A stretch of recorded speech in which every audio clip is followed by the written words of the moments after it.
Omo Ileri Radio 2.3 station, the broadcasting offshoot, the broadcasting offshoot of Omo Ileri International Resources Company Limited. So I have the Venerable Bode Oduneye. I have him in the house. Sir, you are most welcome to the program this beautiful day. Thank you for having me. And I say a pleasant evening to all our listeners out there. Also, in the house on the program today, I have right here with me, I have the people's warden of the African Church. Yes, of the African Church, Bethlehem Cathedral. I have Brother Seni Akinola on the program today. Sir, how do you do today? Very well, thank you. Good evening, all our hearers and viewers. God bless you. Amen. Yes, I start with my venerable. Yes, I start with the venerable Bode Oduneye. As a minister in the Church of God, what is the African church status with reference or in respect to its spiritual, numerical, and all ramification growth? Status wise, we have gone very far. And spiritually, I believe that yes, the church is the church of God, and like we have it in our constitution, the Bible is our standard of faith, and the church believes the fact that God is the only one who has been there for us all this while. And so, spiritually, we've made tremendous growth, and the church has been able to impact beyond people's expectations. Yes, to my people's warden, Brother Sheni Akinola, what do you have to say about the growth of the African church in respect of the spiritual, numerical, and all ramification? In terms of numbers, whatever is happening to African church is what is happening to all Orthodox churches across the world. Okay. I've been across the globe, you can say. I've been in the biggest cathedral in Milan. I've been to the biggest cathedral in Rome, and the story is not different. What is peculiar to African church is that even though some of our ex-members joined other churches or denominations, their continued presence is remarkable in terms of participation in supporting African church from wherever they are across the globe.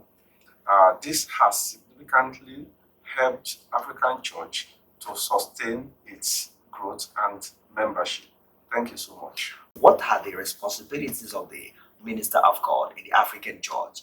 Basically, the responsibility of the ministers is to ensure that yes, the church is directed along the path of God.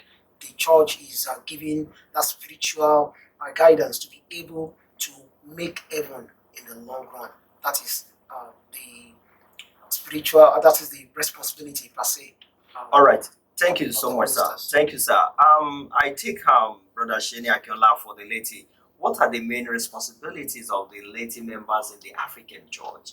Generally, for all of the ladies, the responsibilities are very clear and it is expressly stated. Come to church, fellowship together, congregate together, pray together, and contribute in every possible way to uplift your spiritual personality under the guidance and leadership of the spiritual heads of the church. In the voice of your opinion, what do you believe to be the underlying source of the contentious challenges that the African church is facing currently? Number one, the problem that we have at hand has to do with the fact that we are in an era where we should bring on board those who should lead the church for another 6 years. Okay. And this process, to be actualized, we have set of rules, we have the constitution guiding us and leading us to know what step to take, what are the actions that we are meant to put in place. And for us to just shy away from doing what is right in turn with regards to truth, then definitely we are going to find ourselves in a quagmire that we presently, just like what we are experiencing presently. The constitution of the African Church is very clear about who is coming on board, who is going to be the leader, or probably who is going to vie for a position in the church. Okay. And when you have provisions of the constitution that are explicitly stated that these are the ways to go about this issue, then if our leaders are shying away from affirming the truth as regards the provisions of our extant constitution, then definitely there will be a problem. Two, I made mention of the fact that apart from the issue of truth or that I talked about, I also made reference to the idea of people not wanting to do things the way they should do it. People not wanting to go the way they should actually go. The church is the church of God. Yes. And as the church of God, we must ensure that we have measures, we have mechanism that we are putting in place to ensure that when there are issues, when there are disagreements, then definitely we are going to attend to those problems, to those agitations, the way we are meant to attend to them. But unfortunately, in the case of our church, the story is different because the measures that we put in place are not addressing the agitations of people. And that is why we found ourselves, probably it's an open secret that yes, we have cases, litigation is in place, we have cases in court, and those who have actually gone to court have gone to court because of the fact that they want the court of law to address their issues because the church has no mechanism in place to address their issues. And the church is running away from that. And when we are running away from addressing the issues of people, then it's going to be difficult for us to be able to get out of such problems that we find ourselves in. And then the last one that I talked about has to do with the fact that when issues arise like this, when we have problems in place and we find ourselves, all that we should be doing and all that we are meant to do is to go back to the drawing board rather, and then what should we do? What steps should we take? And then we should be bold enough. We should be bold enough, stare at anything that may confront us in the face and say, yes, the devil will not have a way in our midst, and then just ensure that what is expected of us is done. When the right thing is not done, then definitely there is bound to be a problem, and that is what is happening presently. I'm just trying to give you just a background exactly. So probably maybe that would have addressed the question you asked. All right. Thank you so much, sir. We are following the due process of conflict resolution. Okay. And the mechanisms that have been established for such conflict. Of course, in any environment where you have 2 or 3 human beings, you are bound to have conflicts, regardless of whether it's a church, it's a social setting, or it's other institution. As long as you have human being present, you are likely to have conflicts. What is important is for the institution to have its conflict resolution mechanism, including the one that has been put in the public place for such resolution. As long as you are not resulting in fisticuff or you are not resulting in any other immoral kind of method or crude method to resolve your conflict, it should be viewed as allowable for you to resolve whatever the conflict is. So, African Church has mechanism for resolving its conflicts.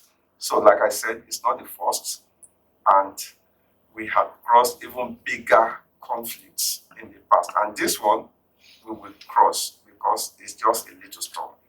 All right, thank you so much, sir. I take you by your response, Venerable Oduneye, and also Brother Seni.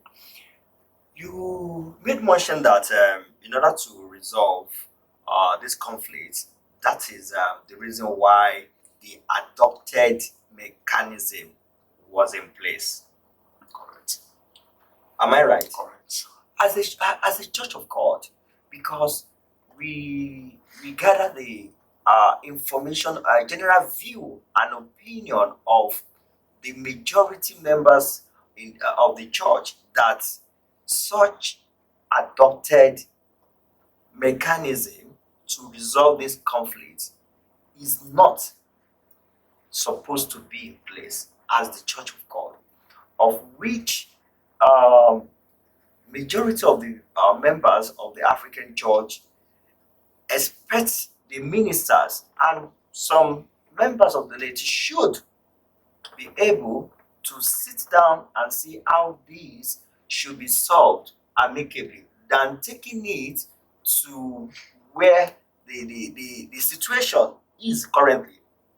I won't mention because there's a line that we don't have to cross some lines. So I'm now asking, such adopted mechanism that has been taken as a step, is that the best way of getting this thing done, or is that the best way of expressing one's opinion, one's right as the Church of God? What do you have to say to that? I think, yeah. Okay. Thank you. I want to say this. Sorry, sir. In summary, are you in support of the adopted mechanism or not? Just like you said, you're trying to. Yes, yes. You don't have to cross some lines. But I think for us to be clear about what we're talking about, I think that there's a need for us to, in some ways, mention what exactly is actually ongoing. No problem. I think I've actually mentioned it the other time that for some people to have gone to court, I have had quite a number of stories being told here and there, and then people talking about the fact that yes, why should Christians go to court? And the question is, yes, I'm also of the view, I'm also of the opinion that yes, when there are issues that borders on what is playing out within the fold of the church, that we shouldn't really go to court. But like I said the other time, when there are no mechanism, when there are no measures perfect, or don't let me just say because there's nothing that is actually perfect, but when there are no structures, when there are no mechanism in place to address the agitations of people, and when you realize that there's going to be a miscarriage of truth, there is injustice, there is nothing that you can probably refer to as being fair, and then you look at yourself, all the organs of the church that should be deployed into solving the menace we find ourselves in have been deployed, and nothing is actually happening. Are you aware of the fact that we have elders in place in the church? Some people do say that we don't have elders. That's not true. I remember at a general committee meeting of the church, a national peace committee was set up. That committee comprises our respectable grand patron of the church, Okay. His Royal Majesty Oba Dr. Adedapo, Okay. Teju Osho, Okay. and patrons of the church and some eminent personalities within the church. Okay. I remember they sat for more than 2 times, and their position remained the same. And what was their position? Their position was that the leadership of the church should adhere strictly to the provisions of the Constitution. And when they say they should adhere strictly to the provisions of the constitution, and then probably the leadership of the church thought otherwise, then definitely in such a situation, you would expect those who have agitations to find a way of addressing it. The general view of the majority members of the African church is that the adopted step is liable for the setback being discovered in the course of the conference, just currently adjourned conference, because the view of the people is that had it been such step, such mechanism has not been, adopted, it wouldn't have taken the church backward in stepping further and do the necessary things that are meant to be done during the conference. I hope I'm clear. You are very clear. Thank you, sir. Permit me first and foremost to correct the impression that it was only one person that went to court. That is not correct. More than one person instituted legal processes in the law court in respect to the 2024 election of the African Church. Secondly, the people that went to court did not sue the church. No. Rather, they took the management of the church and the registered trustees to the court, such that, and what are they asking for? What's their prayer? Their prayer is for the court to please interpret the legal book of the church in the case of this conflict, so that every party is clear. So let's first of all clear that. Okay. Secondly, I do not agree that African church does not have internal mechanisms for resolution of its conflicts. Far from it. Okay. Rather, what is playing out is that there is no system that is perfect. The government of the United States of America is being sued, as developed as that environment is. So there is no perfect system everywhere. Every system depends on the managers of those systems and the constituent parts of the system. That is everybody in the African church, especially the leadership of the African church, to do exactly what the provost has been referring to as face the truth. In the absence of truth, in the absence of following the laid down procedure, that is what results in conflict. And we are not an institution that is immune from approaching the legal system for the resolution of our conflict, wherein we have the disagreement in understanding or interpreting sections of our legal book. I hope that is clear enough. Is there any value in disagreement when competing for a position in the management of the church? Is there any value? I think the Bible should be the superior constitution of the church. That is the reason why I want you to shed more light, because we have listeners listening to us live, and we can have them online right now. So I want you to educate, to inform our listeners, is there any value in the disagreement for competing for a position in the management of the African church? When you talk about the Bible, I just told you, open the constitution of the African church, it is there explicitly stated that the Bible is the standard of faith as far as the African church is concerned. Okay. Now, when I was I came into the ministry of the African Church in 1997. When I came on board, I swore that I will uphold, I will preserve, and I will protect the sanctity of the constitution of the African Church. The African Church made me to go that route because of the fact that they wanted me to pledge my allegiance to the standard of the church. So if you as a leader of the church, whether you are a clergy, whether you are a laity, you pledge your allegiance to the church by virtue of you swearing to an oath to uphold, to protect, and to preserve the sanctity of the constitution of the African Church. And then you are now faced with a challenge that this is the way to go. This is what the constitution is stipulating. And you're saying, no, you're not going that way. You're not going to follow. You're not going to adhere strictly to the letters and the spirit of the constitution. Then, come to think about it. Will you now say that if anybody now adopts any means, any method to address his or her agitation, are you now saying that, we should just fold our arms akimbo and then just like I told you, I quoted James 4:17 to you the other time, that the opposition resist the devil. You need to ensure that you stand up for what is right, you stand up for what is true, you stand up for what is fair, you stand up. He who has to come to equity must come with clean hands. All right. Thank you, sir. I don't know if you understand what I'm saying. Yeah. Thank you, sir. Thank you, sir.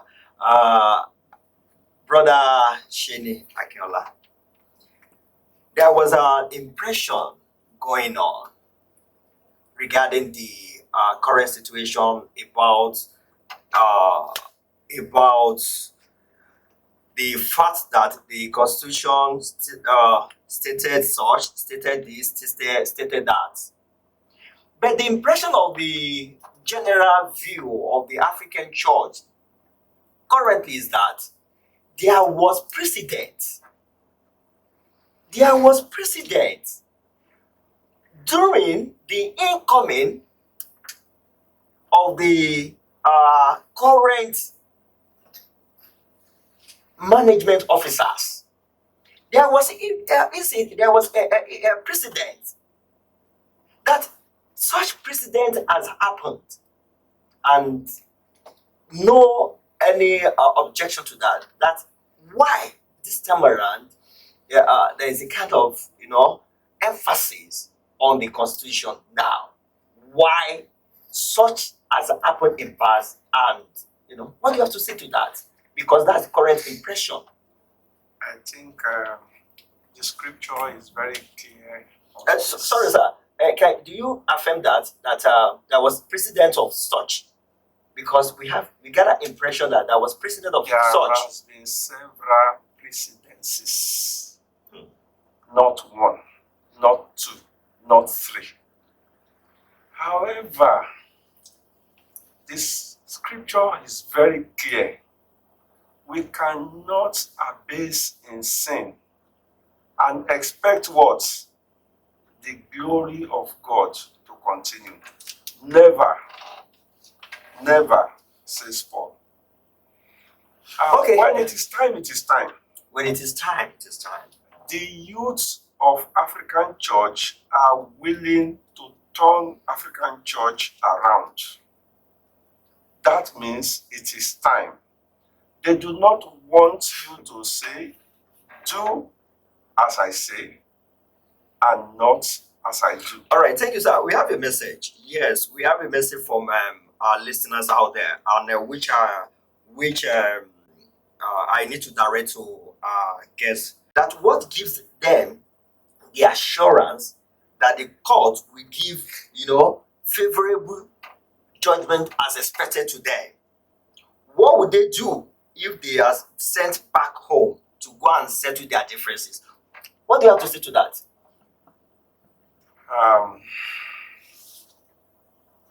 When you approach a court of law, you have an expectation. However, you may not be, and you cannot be the judge in your own case. So you must be prepared for the otherwise. People that went to courts did not go to court for the court to give verdict in their favor. They went to the court for the court to clearly interpret the sections of the Constitution and see whether the court's interpretation is in alignment with their own interpretation or not. This is not the first time that the church is going to court. I think I was privy to one recently. I represented the church at court sessions about 2-3 years ago. I was always there to witness happenings and events playing out during court sessions. And what happened then? There was a misunderstanding Okay. that borders on the Constitution. And what was that misunderstanding? The misunderstanding was that 2014, a constitution was passed into law. I remember vividly that at the conference where that constitution was passed into law, I was the assistant national conference secretary. So I was the one who was putting in black and white what was playing out at that conference session. So I was there live and direct. I was not told. Okay. So when that constitution was passed into law, the constitution stated that whoever is coming on board as the primate of the church should spend 10 years. Now, the primate that came on, Sorry, sir. I think on that line, I want us to just jump that. okay, we should jump that. Let's jump that. Okay, We can okay. adopt another Okay. sample. Let's jump that Okay, line. what I'm saying in essence is that if the church, this same church, and the same players who are in a way trying as much as possible to call those who have gone to court black sheep now, if they went to court then and court favored them, Okay. and they are now saying it is wrong for anybody to go to court now, then that means you are not being truthful, you are not being honest. The truth of the matter is this: like the cathedral warden said, it is not really about court giving verdict in my favor or not in my favor. What are the provisions of the 2014 extant constitution of our church? What exactly did it state with regards to vying for the office of the lay president and the deputy lay president? The constitution did say that whoever is coming to vie for that office of lay president or for that of the office of the deputy lay president must have previously completed a tenure of office as a national officer of the church. There is no ambiguity in it. It is very clear. Okay. So, and those who went to court are asking the court to interpret, to let everybody understand this portion of the constitution. Is that what he's saying, or he's saying something else? And if the court says yes, if the court says no, let everybody be clear about it. And another thing is, when the court has given its verdict, then we need to understand that yes, what exactly should we do as a church? It's not the one I made reference to that you said I shouldn't really talk about. We came back home and at the end of the day to resolve the issue. But this time out, it's as if we are running away from the truth. The truth we ran away, that was what played out then. We ran away from the truth, and then eventually we came back, to come and resolve it. And the same thing is happening at this material point in time. What is really scaring us away from standing by the truth, standing with the truth, and standing for the truth? All right. This is the church of God. All right. Thank you, sir. Brother Seni Akinola, in the course of your response, you made mention that not only an individual, took this matter to court, that we have some individuals as well. That's correct. Yes. My question is that, are these individuals, are they greater than the church? No. Because I'm sorry, sir, I'm going somewhere. Because I believe this is the church of God. Bíbélì sọ pé Jésù lórí ìjọ, and this is the church of God. And we the individuals, we the members, we are ọmọ-ìjọ. So as some of are the individuals that are taking this matter to God, are they greater than the church? Or what do you have to say to that? I think I made clear distinction in my earlier comments that these individuals did not sue the church. I made that clarification. These individuals are dragging the management and registered trustees. Sorry, I think the management and the trustees, they are the representatives of the church. Am I correct? No, sir.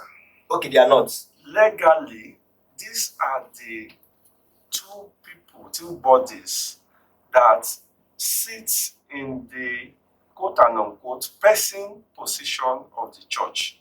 That is the way it is. However, the church is bigger than any one of these body or any individual.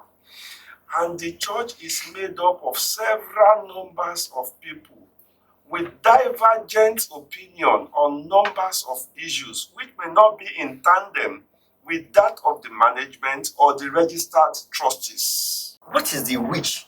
The wish and the wish of the generality people. What is not the voice? What? All right, before Let me interject. Allow me Okay. to interject. All right. There are no two candidates for the office of the lay president. Okay, let me ask. I think changing of power, because let me not answer my question by myself. Changing of power of the management officers of the African church, is it by appointment or by election? It is by election. By election. Yes. Okay, sir, I want you to define election.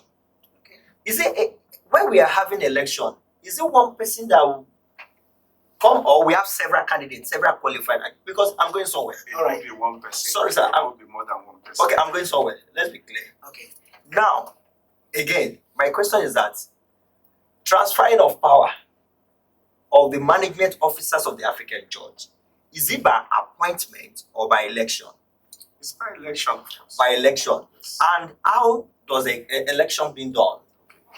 Is In it by one person, by Yes. one candidate vying for the position or several candidates? If you are qualified, you signify your intention to contest for any of the offices. Okay. If you are not qualified, you are not even expected to signify your intention to contest for the office. This is where I stand. Okay. That's why I said there are no two candidates or three candidates. There is only one candidate for the office of the lay president of the African church, because that's the only candidate who is qualified by the definition of our constitution. Okay, if you are making reference to the qualifications, what are the qualifications of being able to vie in for the post, for the office of the honorable lay president of the African church? What are the qualifications? I would say only one. Only one. Because the rest are more or less given. And the only one, which is the one in contention, as the provost has said, is very clearly stated that you must be a member of the management who had previously, underline the word, previously completed a tenure as a member of the management of the church before you can vie for the office of the lay president or the office of the vice lay president. What do you have to say to the impression of the previous president that the general general members of the African church are making reference to? That this same president has happened during the incoming of the outgoing honorable lay president. That this president happened and it happened that way and nobody even said anything. Why this time? You cannot benefit from your own wrongdoing. The law does not support that. Nature does not also support that. Moral does not also support that. Okay, thank you, sir. Very and there is before Well, you ask a question, there are some things I noted and which I probably want to give an answer to. Okay, sir. Firstly, Okay, it has sir. to do with the fact that when you make mention of is one person greater than the church, Yes. do not forget the fact that church is an assemblage of people. Yes. I think when I started out, I defined what the church is all about. I made it to understand that it's an assembly of people called out by God for a specific purpose. Okay. Now, so when you're talking about the church, that is somebody greater than the church or whatever like that, what you should understand is that the church has set of rules. Okay. So, and the leadership of the church should not in any way, for any reason, bend the rules of the church, probably to favor or probably to try as much as possible to serve or to satisfy an intention that is out of play when the set of rules of the church is put in place. That is one. The question you asked the other time, that what are the qualifications? And Yes. if I'm going to probably just answer that, there are quite a number of things that the Constitution says about the qualification. It talks about, number one, you must be of 55 years. Sorry, you must be a communicant of the church. Okay. You must be a financial member of the church. You must be 55 years old. Not only that, you must ensure that the framers and the writers of our Constitution took into cognizance that whoever is coming on board to occupy the office of the lay president and office of the deputy lay president must have what I can refer to as cognate experience. You must have been able to be part of the system in place so that you have what it takes to be able to lead the church aright. So experience comes into play there. That was why that portion of the scripture that you must have previously completed a tenure of office as a national officer of the church. That is the rule of the church. That is what the church is being guided by. That is what is leading the church. It is the light that the church, is meant to follow. So if we have that in place, and as a church, we are not now standing for that truth. We are not now going that particular way. And then let me say this. I think I have to make this very clear to us. If there are no ulterior motives, if we don't have anything that we are trying as much as possible to hide, number one, there are quite a number of strategies that were deployed to bring a candidate down. Okay. Number one, smear campaign. When you talk about smear campaign, I am an associate member of the Nigerian Institute of Public Relations. Okay. A certificated person, professional at that. So when you talk about smear campaign, I know what it entails. So for you to adopt smear campaign, trying as much as possible to rubbish a candidate just because of the fact that you want to have your own way, it is not fair. There's no equity in that. Two, trying to bring people down and say, do not do this for this, do not do this for this. Meanwhile, you gave others the opportunity, the chance to do for others, probably that you are backing. This is not fair. There's a message that just pop in that I would like you to also shed more light to. So, with reference to the interview of Prince Debo, that his ambition to be the lay president does not want the disruption of the church. Can we trust him for what he says with his recent actions? That is it by fire or by force? Thank you. It is not by fire or by force. Prince Adebowale Michael Oduneye had said in several fora that whether he becomes the lay president of the African church or not will not change his person. And that is huge. So I have not been privy to this interview that is referenced, but that is the comment that has emanated from the person of Prince Adebowale Oduneye. I don't think there is an individual who throws in everything in his possession to ensure the growth, sustainability, and continuity of an institution that seeks to destroy that institution. That will not be correct. It is also gross misconduct, misperception that approaching a legal institution for interpretation of the Constitution is tantamount to destroying the institution. No. Like I said, there are established mechanisms, internal mechanisms and external mechanisms, which are all peaceful in their approaches to dealing with issues. So it is a misnomer, it is a misconception completely to say whether because somebody had approached a legal system to interpret the constitution, then we cannot trust such a person. In that case, there are several people in African church, if that were true, that today we should not be trusting. I think I have another question right here that I think Brother Seni will be the one to make reference to this. That the conference is the supreme organ of the church, and the conference has passed a resolution that every court litigations be withdrawn. That's why the disobedient.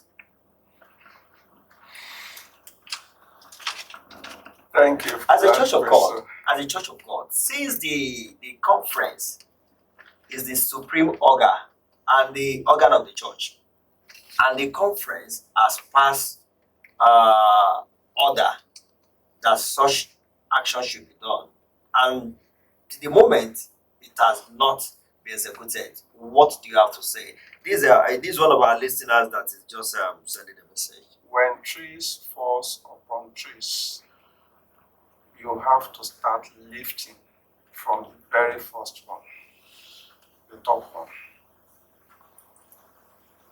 One action created another action. The action that created approaching the court, has it been addressed? What are the things, what are the addressing methods or strategies that you expect to be in place? Actually, those methods, like I said, are internal mechanisms, and they were duly and thoroughly explored without achieving the desired result. The provost made reference to meetings with the elders of the church, the grand patrons and patronesses of the church, who asked the management and leadership of the African church to go and follow through with the dictates of the constitution. That is one. When we also held the general committee, a committee that was set up included the legal representative of the church, who is the chancellor of the church. The chancellor also washed off his hand and asked that the constitution be respected. These are the internal mechanisms that are there to address conflicts within the African church. Now, if these mechanisms have failed to so address it, it's better not to resort into fisticuff action or any other action that could be interpreted as illegal, but take due legal process to seek other opinion. There was impression that during the time of this about to round off management, that the constitution was there and it was not being observed. Precedent was laid there, Yes. and the same precedent that was laid then should also be taken up. All right, sir. Thank you very much.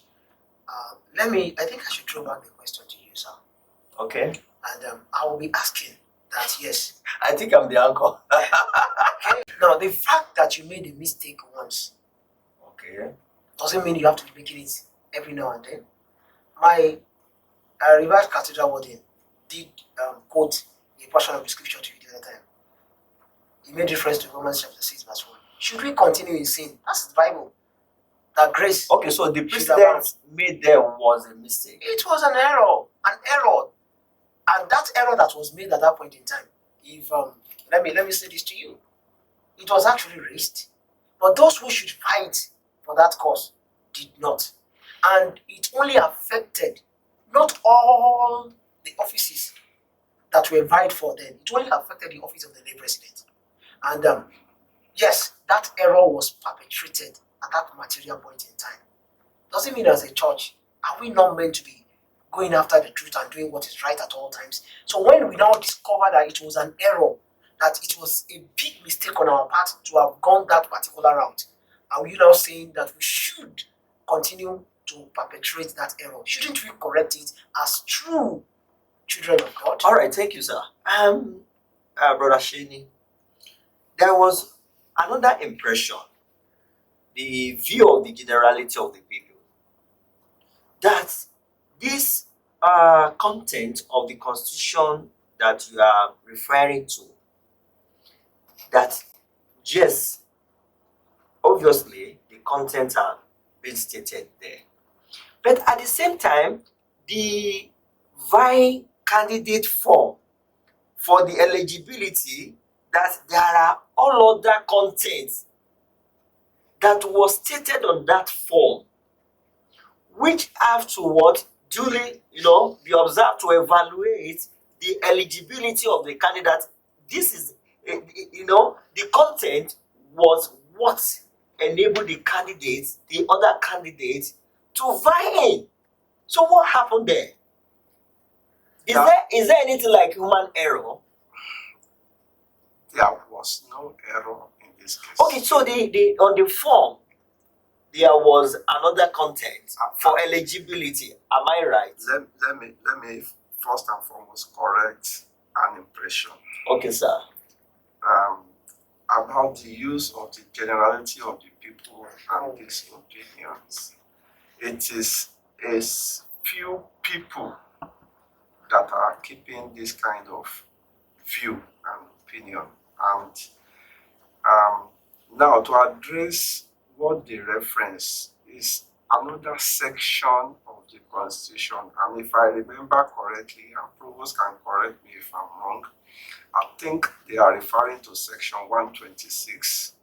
However, section 126 referenced at the end itself back to this cogent section of the Constitution that says you must have previously completed an office as a member of the management before you can be eligible to contest for this office. So it referenced itself back, and I ask people to please read the Constitution clearly.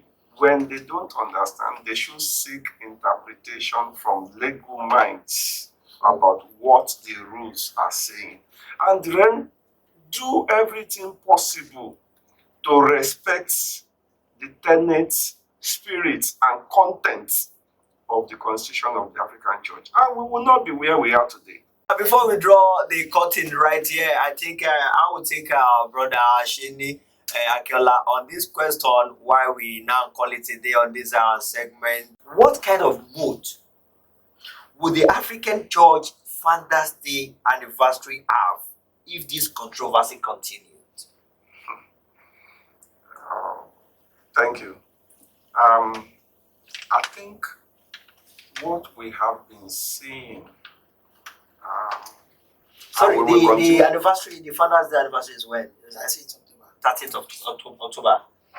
What we have been seeing and what we will continue to see is the existence of peace within the African Church, regardless of the controversies surrounding elective offices. That is a guarantee. Because since this controversy started, there is none of the branches of the church that has been locked up. Services are going on. Okay. Weekends, weekdays, online also. Meetings are going on, and developmental projects are continuing.